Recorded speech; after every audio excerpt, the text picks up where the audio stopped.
मैं तमाम अजीज़ों को एक बार फिर सिटी हार्वेस्ट चर्च में खुशामदीद कहता हूँ। और आज के इस खूबसूरत मौका पर जब हम खुदावंद यीशु मसीह की ईद क़यामत अल मसीह को सेलिब्रेट कर रहे हैं, तो आप सबको मेरी तरफ से हैप्पी रेज़रेक्शन डे, ईद क़यामत अल मसीह आप सबको मुबारक हो। हैप्पी ईस्टर, ईद मुबारक।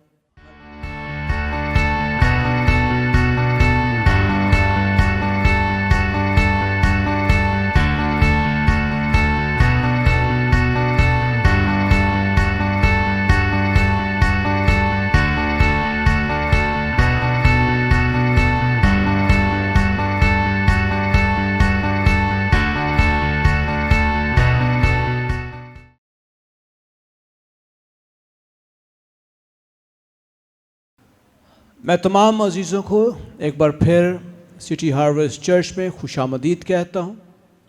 और आज के इस खूबसूरत मौका पर जब हम खुदावंद यीशु मसीह की ईद क़यामत अल मसीह को सेलिब्रेट कर रहे हैं, तो आप सबको मेरी तरफ से हैप्पी रेज़रेक्शन डे, ईद क़यामत अल मसीह आप सबको मुबारक हो।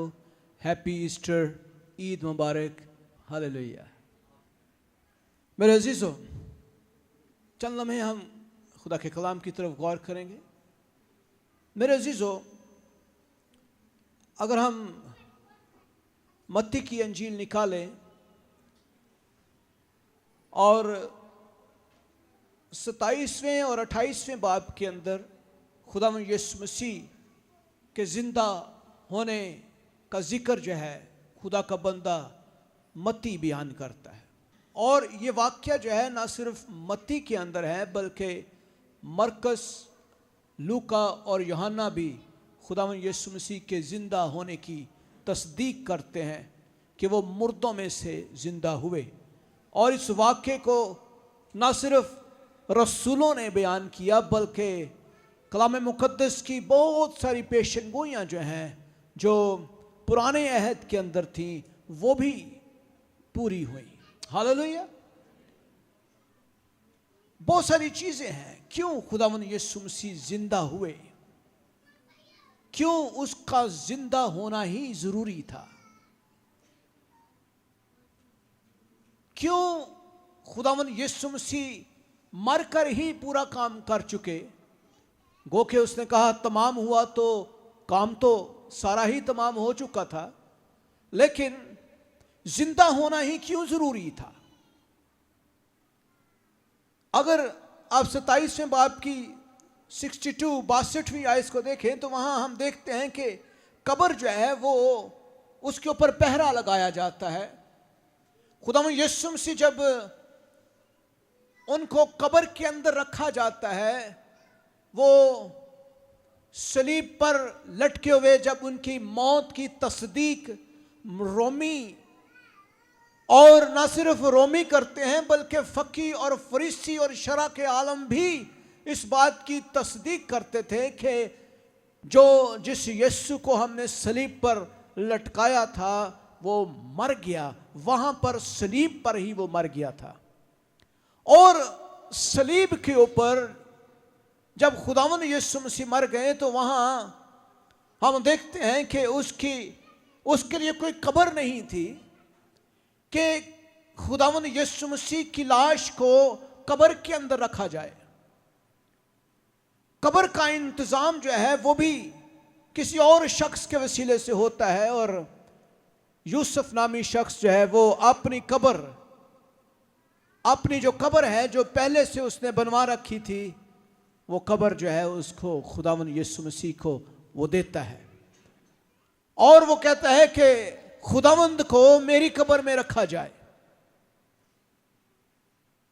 और वहां हम देखते हैं कि जिस कब्र के अंदर खुदावंद यीशु मसीह को रखा जाता है, उसका पहरा जो है वो इंतहाई सख्त किया जाता है। वहां लिखा है, दूसरे दिन जो तैयारी के बाद का दिन था, सरदार काहनों फरीसियों ने पिलातुस के पास जमा होकर कहा, खुदावंद हमें याद है कि उस धोखेबाज ने जीते जी कहा था कि मैं 3 दिन के बाद जी उठूंगा। फक्की और फरीसी जो हैं वो जो शरा के आलम थे, जो यहूदी थे, जिन्होंने खास मंसूबे के तहत खुदावन यीशु मसीह को सलीब पर चढ़ाया, उनका प्लान हम देखते हैं कि वो सब इकट्ठे होते हैं, बादशाह के पास जाते हैं और उससे मिन्नत करते हैं, रिक्वेस्ट करते हैं कि आए खुदावंद, हमें याद है कि ये शख्स जो है ये धोखेबाज है और जीते जी इसने कहा था कि मैं 3 दिन के बाद जी उठूंगा। बस हुक्म दे के तीसरे दिन तक कब्र की निगहबानी की जाए, पहरा सख्त किया जाए, कहीं ऐसा ना हो कि उसके शागिर्द आकर उसे चुरा ले जाएं और लोगों से कहें कि वो मुर्दों में से जी उठा और ये पिछला धोखा पहले से भी बुरा हो। तो पिलातुस ने कहा, तुम्हारे पास पहरे वाले हैं, जाओ जहां तक हो सके उसकी निगहबानी करो, जिथों तक हो सकता जे। सारी फौज ताड़े कोल है, रोमी फौज जहां तक इस्तेमाल कर सकते हो इस्तेमाल करो, जहां तक हो सकता है उसकी निगहबानी करो। पहरा बहुत सख्त था।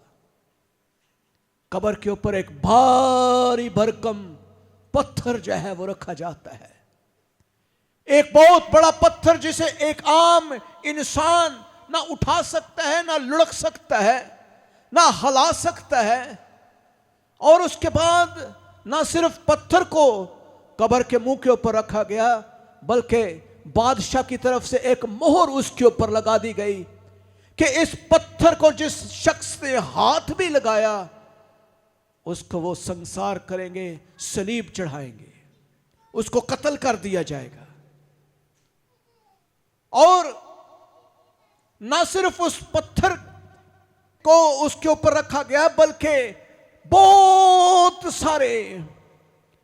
सारे निगहबान सिपाही जो 3 दिन के लिए तैनात कर दिए गए कि भी ऐस कबर दा पैरा अन्ना को सख्त कर दियो कि कोई परिंदा भी इत्थे पर ना मारे, कोई शख्स नजदीक तक इस कब्र के पास भी ना आए। Hallelujah, hallelujah. लेकिन मेरा और आपका मुनज्जी खुदावन यीशु मसीह अपने कहने के मुताबिक वो हर कौल उसका पूरा होता था, हर लफ्ज उसका पूरा होता था, हर उसकी जुबान मुबारका से निकला हुआ हर लफ्ज जो है वो पूरा होता था। और खुदावन यीशु मसीह जो है वो अजीब तरीके से, मौजज़ाना तरीके से जी उठते हैं। हम देखते हैं कि सबत का दिन आ जाता है और पहरेदार बड़े चौकस, ड्यूटियां लगी हुई हैं। हर 8 घंटे के बाद दूसरे पहरेदार आ जाते हैं और 3 दिन तक पहरेदार इंतहाई चौकस खड़े होते हैं। बादशाह का हुक्म था जहां तक हो सके इसकी निगहबानी करो। सबत का दिन आ जाता है, सूरज निकल रहा है, पौ फटते ही मरियम मगदलीनी और दूसरी मरियम कब्र को देखने आती हैं और देखो एक बड़ा भूचाल आया, खुदावंद का फरिश्ता आसमान से उतरा और पास आकर पत्थर को लुढ़का दिया और उस पर बैठ गया। उसकी सूरत बिजली की मानत थी और उसकी पोशाक बर्फ की मानत सफेद थी और उसके डर से निगहबान कांप उठे और मुर्दा से हो गए। हालेलुया। खुदावन यीशु मसीह अपनी जलाली कुदरत, अपने कुदरत और जलाल के साथ वो कब्र के अंदर से वो जी उठते हैं। Hallelujah, hallelujah, hallelujah. एक बड़ा भूचाल आता है और ये भूचाल जो है बिल्कुल उसी तरह का भूचाल है जब खुदावन यीशु मसीह अपनी जान देते हैं। जो ही अपनी जान देते हैं और ये लफ्ज बयान करते हैं, आए खुदावन मैं अपनी रूह तेरे हाथों में सौंपता हूं, एकदम से बहुत बड़ा भूचाल आ जाता है, चट्टानें तिड़क जाती हैं। कोहे कलवरी जिसके ऊपर खुदावन यीशु मसीह को सलीब दी गई थी, वो एक छोटा सा पहाड़ था, वो हिल जाता है। और ना सिर्फ ये होता है बल्कि हैकल का पर्दा जो है ऊपर से नीचे तक दो हिस्से हो जाता है। और पाक तरीन मकाम जहां खुदावंद खुदा का संदूक, जहां पर कोई शख्स झांक भी नहीं सकता था, वो बिल्कुल नंगा हो जाता है। वही भूचाल, उसी तरह का भूचाल खुदावन यीशु मसीह के जिंदा होने के वक्त हम देखते हैं। एक बड़ा पहरा है, लेकिन क्या देखते हैं हम? फरिश्ते ने औरतों से कहा, तुम ना डरो, क्योंकि मैं जानता हूं कि तुम यीशु को ढूंढती हो। जो मसलूब हुआ था वो यहां नहीं है, क्योंकि वो अपने कहने के मुताबिक जी उठा है। हालेलुया, जी उठा है। आओ ये जगह देखो। फरिश्ता कहता है, ऐथे प्यासी जे यहीं पे रख के गए थे ना, जाओ अंदर जाके देखो और जल्द जाकर उसके शागिर्दों से कहो वो मुर्दों में से जी उठा है। देखो वो तुमसे पहले गलील को जाता है, वहां तुम उसे देखोगे। देखो मैंने तुमसे कह दिया है। फरिश्ता खुशी की खबर सुनाता है और सबसे पहले खुदावंद यीशु मसीह के जिंदा होने की खुशखबरी जो है वो बहनों ने दी है। और बहनों को पता चला है, मरियम मगदलीनी और दूसरी मरियम, ये 2-3 औरतें जाकर खुदावंद यीशु मसीह की कब्र को वो क्या करने लगी हैं? उसकी लाश को खुशबू लगाने के लिए गई, कहीं उसके अंदर से बदबू ना आए। और बदबू से जो लाश है वो सड़ ना जाए, तो वो क्या करती हैं? वो खुशबू लेकर जा रही हैं। उनको ये गुमान भी नहीं था कि यीशु वाकई ही जिंदा हो जाएगा, उनको पता भी नहीं था। लेकिन खुदावंद यीशु मसीह का हर एक लफ्ज जो है उनकी जिंदगियों में नक्श कर चुका था। उनको यह पता था कि यीशु कुछ ना कुछ करेगा। उनको यह पता था कि खुदावंद यीशु मसीह जो कहने के मुताबिक जो कुछ उसने फरमाया है उसके अंदर जिंदगी है, वो कुछ ना कुछ होगा।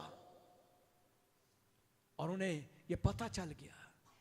जो ही वो खुदावंद यीशु मसीह की लाश को देखने के लिए जाती हैं, फरिश्ता जो है वो आसमान पर से उतरता है और वो भारी भरकम पत्थर जो कब्र के मुंह के ऊपर पड़ा होता है, कितनी देर लगती है जी उसको हटाने में? कितनी देर लगती है? शायद 1 सेकंड। और फरिश्ते ने हल्की सी फूंक मारी और पत्थर एकदम से लुढ़क गया। Hallelujah, hallelujah. और खुदावन यीशु मसीह अपनी बड़ी कुदरत और जलाल के साथ मुर्दों में से जी उठे। और जो ही सुबह हुई यीशु जी उठे।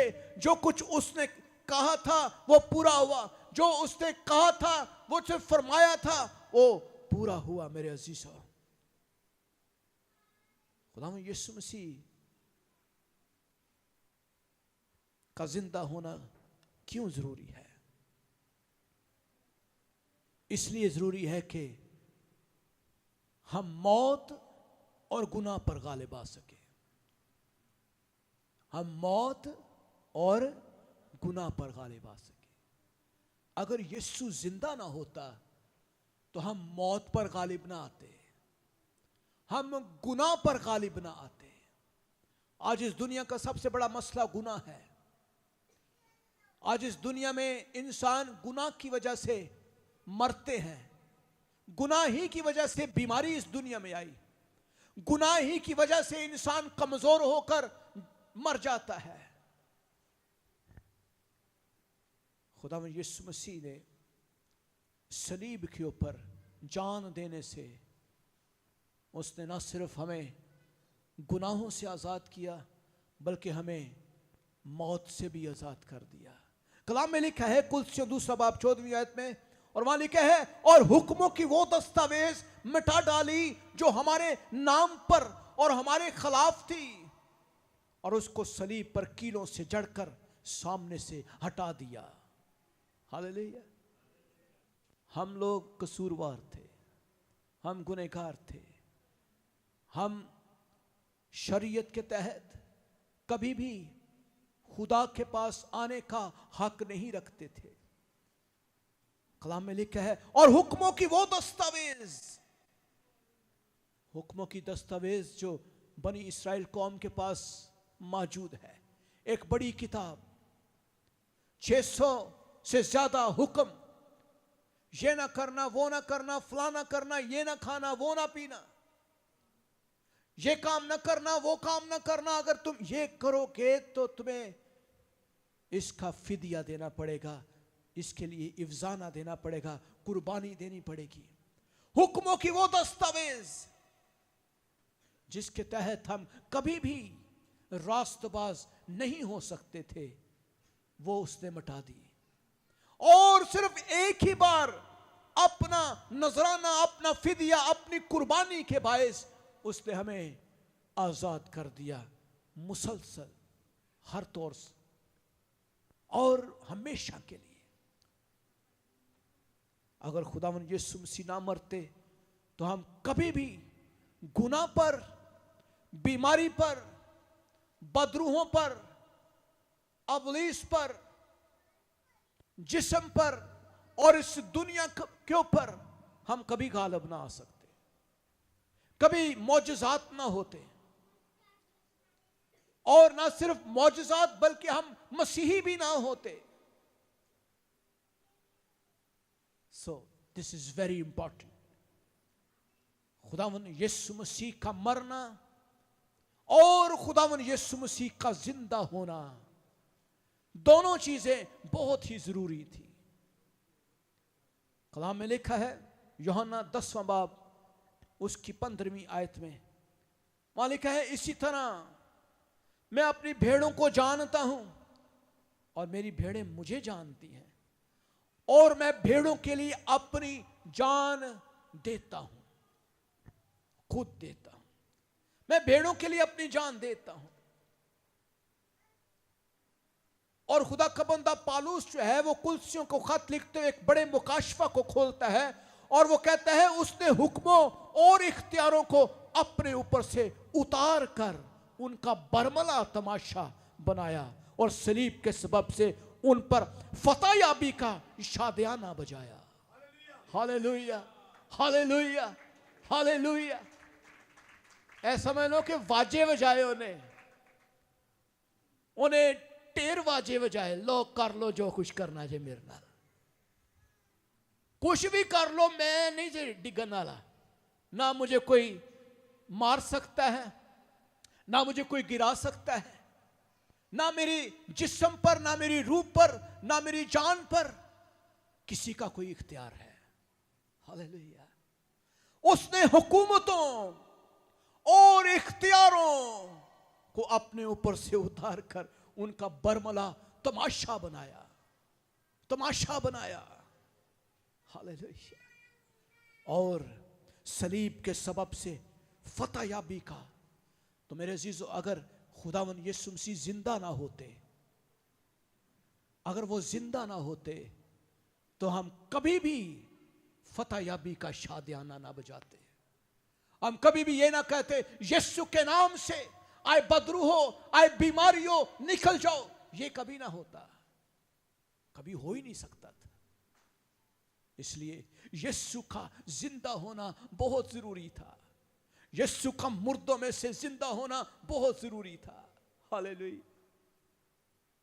और कलाम में लिखा है, पहला कुरिन्थियों 15 बाब उसकी 17वीं आयत में, और अगर मसीह ना जी उठता तो तुम्हारा ईमान बेफायदा, तुम अब तक अपने गुनाहों में गिरफ्तार हो। इसका मतलब है कि अगर मसीह जिंदा ना होते तो हम मसीही ना होते। We were no more Christian। अगर आज हम मसीही कहलाते हैं तो उसके जिंदा होने की वजह से हम मसीही हैं। मसीही का मतलब है मसीह का फॉलोवर, और मसीह का मतलब है मसा किया हुआ, बचाने वाला। और अगर मसीह ना जी उठता तो तुम्हारा ईमान बेफायदा था। हमारा ईमान यीशु पर क्यों है? क्योंकि वो मुर्दों में से जिंदा हुआ है। हालेलुया। हमारा ईमान मुर्दों में से जिंदा होने वाले यीशु पर है। मेरे अजीजों, नंबर 2, अगर खुदावन यीशु मसीह जिंदा ना होते तो वो अपने आप को खुदा साबित ना कर पाते। हालेलुया।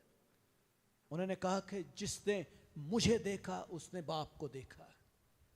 यूहन्ना कहता है इब्तिदा में कलाम था, कलाम खुदा के साथ था और कलाम खुदा था। और आगे लिखा है कलाम मुजस्सम हुआ। तो जो कुछ उसने कहा कि मैं इब्तिदा से हूं। और एक जगह वो फकीरों से कहता है कि जब अब्राहम पैदा भी नहीं हुआ था तब भी मैं था। तो इसलिए जरूरी था कि खुदावन यीशु मसीह ये साबित करते कि वो खुदा है। हालेलुया। वो खुदा है और उन्होंने ये साबित किया। और इसके लिए जरूरी था कि वो एक दफा मर जाते और मरने के बाद वो अपने जिस्म समेत मुर्दों में से जिंदा हो जाते। कैसी अजीब गल। कभी आपने किसी बड़े से बड़े साइंटिस्ट को, बड़े से बड़े कोई इंसान को, किसी माबूद को जिसे हम जानते हैं, कभी मुर्दों में से जिंदा होते देखा है? जो लोग मांस के पेट से पैदा हुए हैं उनके लिए जरूरी है कि वो एक दफा मौत का मजा चखें। और कलाम क्या कहता है? यूहन्ना 10वां बाब देखिए, उसकी 17वीं और 18वीं आयत में बाइबल बयान करती है, बाप मुझसे इसलिए मोहब्बत रखता है कि मैं अपनी जान देता हूं ताकि उसे फिर ले लूं। कोई उसे मुझसे छीन नहीं सकता, बल्कि मैं उसे आप ही देता हूं। मुझे उसके देने का भी इख्तियार है और फिर लेने का भी इख्तियार है। नंबर 3 इंपॉर्टेंट चीज यह है कि खुदावन यीशु मसीह इसलिए भी जिंदा हुए ताकि हम भी बदनों समेत जिंदा हों। कलाम मुकद्दस में कुलसियों 1 बाब उसकी 18वीं आयत में लिखा है, और वही बदन यानी कलीसिया का सर है, वही इब्तिदा है और मुर्दों में से जी उठने वालों में पहला उठा ताकि सब बातों में उसका अव्वल दर्जा हो। तो मेरे अजीजों, वो पहला उठा है और उसके बाद हम सब जब उसकी गायबाना आमद होगी, बादलों पर आमद होगी, तो हम सब के सब जो जिंदा बाकी होंगे, जो जमीन पर होंगे, जो ईमानदार होंगे, वो सब अपने बदों समेत गायब हो जाएंगे। जलाली बदनों में आसमान पर बादलों पर उड़कर उसका इस्तकबाल करेंगे। हालेलुया। खुदावंद यीशु मसीह इसलिए भी जिंदा हुए कि वो बता सकें कि वो आज भी जिंदा है। हालेलुया। हम क्या कहते हैं? यीशु कल, आज, बल्कि अब तक यकसा है। लेकिन यीशु की कब्र खाली है। हालेलुया। इसका मतलब यह है कि यीशु नासरी जो है वो न सिर्फ जिंदा है बल्कि अब्दुल्लाबाद जिंदा रहेगा। न सिर्फ वो जिंदा है बल्कि उसकी किताब जो हमारे हाथों में है वो भी जिंदा है। और न सिर्फ उसकी किताब जिंदा है बल्कि उसके मानने वाले जितने भी उसके फॉलोअर्स हैं, ईमानदार हैं, वो सब अबदी जिंदगी का तोहफा लेंगे। हालेलुया, अबदी जिंदा रहेंगे। यीशु मसीह जिंदा है। उसका जिंदा होना इसलिए भी जरूरी था कि वो ये बताए कि मैं जिंदा हूं और अब्दुल्लाबाद जिंदा हूं, मैं अपने लोगों के साथ हूं। आए सब खड़े हो जाएं, हम सब दुआ मांगे।